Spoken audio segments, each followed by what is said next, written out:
Hey everybody, Julie Lady Anderson here.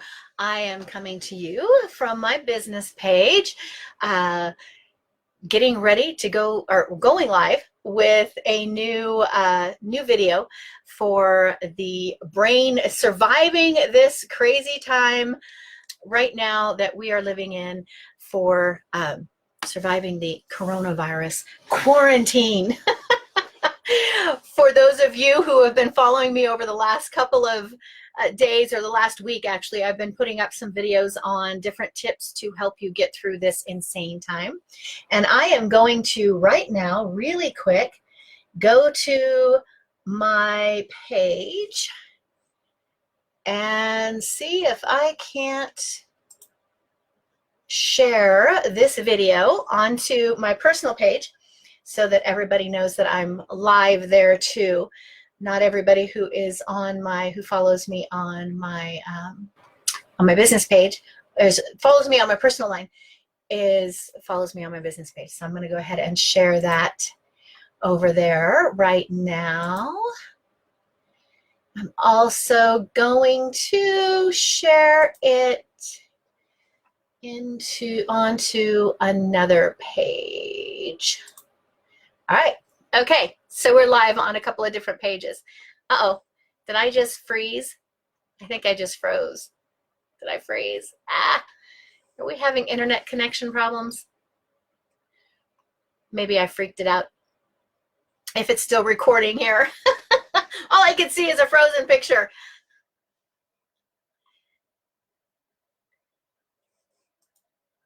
Oh, wait a minute. Okay. Here we are. We're back. Yay. Okay, all right, here we are on the Brain Lady Julie page, the Purple Brain Lady, Julie Brain Lady Anderson, and I am coming to you with another brain tip for surviving this quarantine time. Things that are a little bit crazy. I know there's a lot of, every day, it seems like every day when I'm watching the news, there's some new, there's of course new figures that can be very daunting, and in addition to there being new figures, there are all kinds of different things that pop up, and some of it's kind of scary and some of it sounds like, oh, it's really encouraging. And then there's, well, what's the timeline? When do we get off this quarantine? I think yesterday here in Nevada County, in California, we actually had I was watching the news, I think it was, and all of a sudden there was that emergency alert system, the beep, beep that they're always testing. Well, this wasn't a test. It was actually an emergency alert letting us know that Nevada County was going to enforce this quarantine, and only necessary personnel to leave their home, necessary businesses and whatnot. So it's a little crazy. It's a little crazy. And if you go back to that first video that I did, I talked about the amygdala and how the fear, when the amygdala senses that fear, it can hijack the brain, and then it just messes all kinds of things up. So I have been sharing these videos. This is video number 4, I think, tip number 4 out of my Change Your Mind program on how to just really manage the emotional center in your brain and kind of stay calm and really keep really great brain health. So with that in mind, I am going to, I'm gonna go here. I want to check on my business page just to make sure that this is all working. Is this all working? Really quick. Da, da, da, da, da, da, da. Anyways, hopefully you have seen some of the other videos. We talked about breathing on the first video, how important breath is on the first video, just simply expanding, getting oxygen to your brain. We talked about tickling your funny bone yesterday, and I posted lots of different videos. I think that hopefully I posted them on my in the comments of the comments of the video, that to all the different, some of the different funny things that I have enjoyed and that I enjoy watching, that makes me laugh every single time. Encouraged laughter. I talked on the second one about getting some sun, getting out of the house and getting some sun as much as you can, even though you're quarantined. I did hear the governor of California say it's okay to walk your dog. The next one that I wanted to talk about today is one of my favorites, and that is, let me get out of the way so you, oops, wrong way, so you can see it. It is work it, work it, work it, or should I say move it, move it, move it. It is exercise. Exercise is the next point that I wanted to bring out, because exercise, oh my goodness, the neuroscience that has come out of, supporting the benefits of exercise is huge. It's crazy huge. It's it just constantly showing new information about some of the things that exercise does, positive things that exercise does for your brain, for your health, and for your brain chemistry. Remember, this is all about being able to deal with the stress, and exercise is one of the best ways to deal with the stress. I'm going to just read you some of the neuroscience, some of the information. To start with, it's oxygenating your brain, which goes along with that first tip that I talked about. Like when you're breathing deep, right, and you're really breathing from down in the diaphragm, you're getting more oxygen up to your brain, which means you're able to level out your thinking better. So you're getting those natural changes just by your breath. Exercise encourages growth of new cells. New cells make way for new neural pathways. Neural pathways are good. The more pathways you have, the better. As we age, we can begin to lose those pathways. They can start to deteriorate. But if you're constantly creating new neural pathways, then it is very helpful. My glasses are reflecting the light. Sorry about that.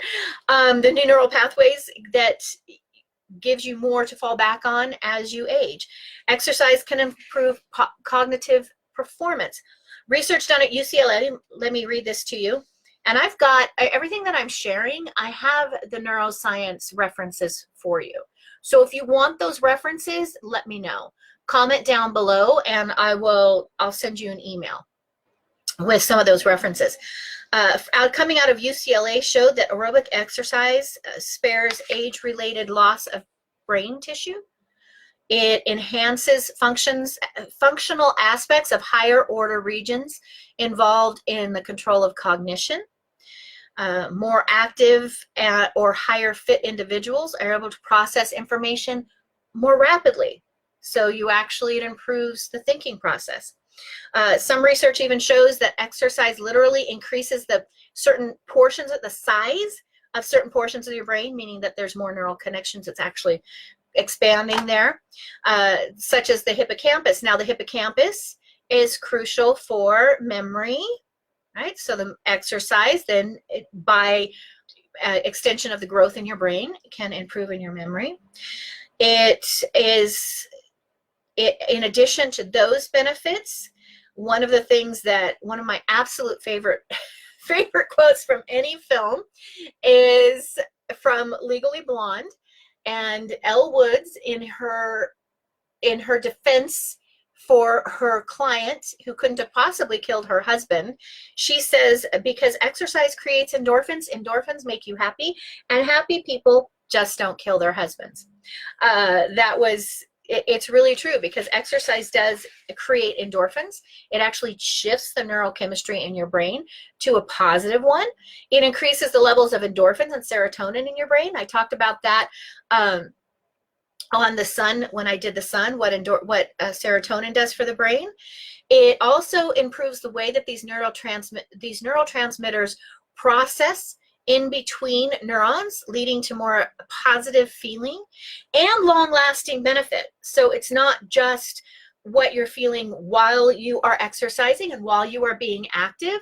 It is also it lasts longer. It continues, the endorphin push in your brain continues on for time period after you have done your exercise. Exercise doesn't have to be the same routine to be highly effective either. 30 minutes, it doesn't necessarily need to be 30 minutes of cardio or a 45-minute walk to give you this kind of a value. You can simply dance to achieve the mood improving effects. So it literally is moving. Actually, dancing is good for creating new neural pathways in the brain. Very healthy for the brain, especially if it's coordinated dance. right? If there's specific steps that you're learning, maybe it's a line dance or it's couples dance, you know, swing dancing, anything that's got a coordinated movement to it, it actually stretches and exercises different portions of the brain as well. According to Harvard Medical School Department of Neurobiology, music stimulates the brain's reward centers, which is another one of my brain tips that we'll talk about later. So dancing, or the brain, music stimulates the brain's reward center, and dancing, music, moving to that music, activates the sensory and motor circuits. So it's really a whole brain type of an activity if you are dancing and getting your exercise that way. The evidence is really clear that exercise, and I could go on and on and on this video. I do entire presentations on the benefit of physical exercise. And of course, there's the different types of exercises that you can do. The point is that you move. And oftentimes just that movement and that exercise can release frustrations as well. So if you're really frustrated from being pent up in the house, this is a great way to do it.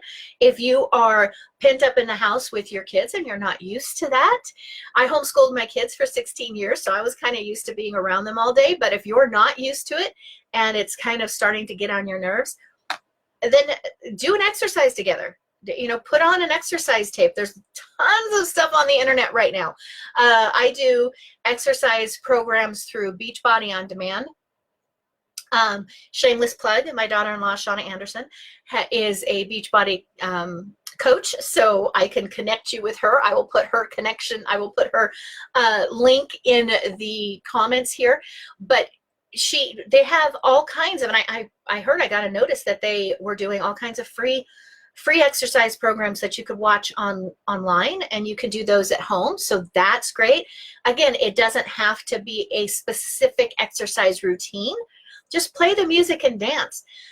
A huge benefit to the brain is that oxygenation that we've talked about, that I mentioned on a couple of videos and that I mentioned here earlier. When you are schooling, this is an extra benefit if you're doing the schoolwork with your kids at home, because a lot of parents right now are homeschooling their kids, or I should say schooling their children at home, because everybody's under quarantine and the schools are closed. And even if the teachers are like dropping off the lesson plans, they're still doing the work at the house, right, and under your supervision. And it's going to be very frustrating for the kids if there's too much structure to it. It really is. It's not brain healthy. It's not conducive for learning, believe it or not. My first book that I wrote was on how to homeschool with the brain in mind. I can also put a link for that. And in this video, I have a page called YBM Homeschool Support here on Facebook that has a lot of tips on it, on different things you can do. But the point is that keep those lesson sections short with your kids throughout the day as you're under this quarantine, and get them up and move. Play a song like every 30 minutes. Don't make them sit for any longer than 30 minutes. Every 30 minutes, kick on a fun song. Everybody in the house dance, right? Doesn't matter. Let them be as silly as they want to do. Post your video in the comments here of you doing that and of you having that activity with your kids. It's a great activity. And then it helps to get back, it helps the brain to just kind of wake itself up and get started. It's going to have a fresher move into your next lesson plan. So getting out and exercising, it's going to help you, or getting and exercising. Of course, if you can combine that with green spaces, I mentioned on the Getting Some Sun video a little bit how important it is to get fresh air and green spaces. And right now, if you are living in a city, the air quality has never been so good, right? Because there just are not that many cars on the road. So if you have a trail that you can get to, although I do have to say they are warning, please do not go to the, up into the mountains, into Tahoe or Truckee or wherever it's close to you, these little towns that are vacation spots. They're saying don't go there because their infrastructure is not set up for the taking care of a lot of illnesses if they pop up in those areas. So to stay out of those areas, to try to, again, stick with your quarantine at staying at home. But maybe you have access to trails or parks or something really close by that can help to, get out in green spaces, get that exercise, get that fresh air, get that sun, and you're just kind of combining several of these brain health tips together. So that's the tip for today. Exercise. Exercise, exercise, exercise. Get out and move. Move within your home. Dance through your home. Do it several times throughout the day, right? Break it into little, if you're going to be locked in the house all day, then you might as well break it into little 15-minute sections. I've got an elliptical that I will sometimes just, when I've got a lot of office work to do, I'll just go in there and jump on it for 15 minutes and then come back in. Lots of different ways that you can incorporate exercise and get that endorphins moving in your brain. It helps you not focus so much on the stresses that are going on, because that's what we want to do. We want to get our brain, we want to keep our amygdala calm, keep our thought process going in a positive way, and stay healthy and stay composed and stay together during this time. All right, I hope that's helpful. Share, like I said, if you've got some silly videos of you dancing, go ahead and post it in the comments. And until I bring another brain tip, there's plenty of them. I'm going to keep them coming in the next couple of weeks. So we'll keep them going. Comment, share, get this information out there, because it is valid information. And like I said, if you want any of the references, then reach out to me and I will do my best to get them to you. All right, until the next video, everybody just get out and move.